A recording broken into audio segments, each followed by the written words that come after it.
Le livre Père riche, Père pauvre parle surtout de la manière dont les gens pensent à propos de l'argent. L'auteur explique qu'il a grandi avec deux pères qui avaient des idées très différentes. Son vrai père, qu'il appelle le père pauvre, croyait beaucoup à l'école, au diplôme et à la sécurité de l'emploi. Il pensait qu'en travaillant dur et en ayant un bon salaire, on pouvait vivre une vie stable. Pourtant, malgré ses efforts et son intelligence, il a souvent eu des difficultés financières. Le père riche, qui est le père de son ami, avait une autre façon de voir les choses. Il n'avait pas fait beaucoup d'études, mais il comprenait très bien comment fonctionne l'argent. Il pensait que l'école n'enseigne pas les choses les plus importantes sur l'argent. Pour lui, il ne fallait pas seulement travailler pour gagner de l'argent, mais apprendre à le faire travailler pour soi. Il expliquait que si une personne dépend seulement de son salaire, elle restera toujours prisonnière de son travail. Dans le livre, l'auteur montre que beaucoup de gens travaillent toute leur vie parce qu'ils ont peur. Ils ont peur de ne pas pouvoir payer leurs factures, peur de perdre leur emploi et peur de manquer d'argent. À cause de cette peur, ils acceptent n'importe quel travail et dépensent leur argent dès qu'ils le gagnent. Ensuite,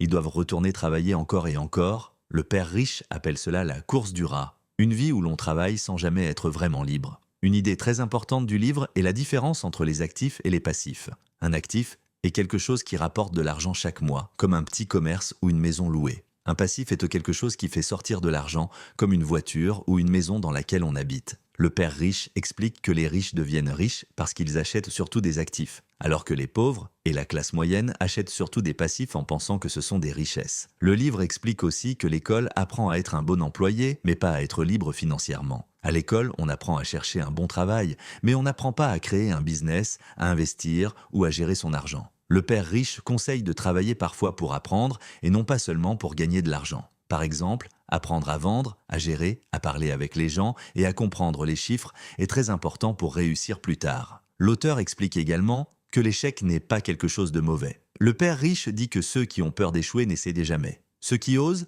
même s'ils tombent, apprennent plus vite. Pour lui, les erreurs sont des leçons qui aident à devenir plus intelligent avec l'argent. Il insiste aussi sur le fait que les riches utilisent les lois et les règles à leur avantage parce qu'ils prennent le temps de les comprendre. À la fin, le livre montre que devenir riche n'est pas seulement une question d'argent, mais surtout une question de mentalité. Une personne pauvre peut devenir riche si elle change sa façon de penser et si elle apprend comment fonctionne l'argent. Le message principal est qu'il faut apprendre tôt l'éducation financière pour ne pas passer toute sa vie à travailler sans liberté.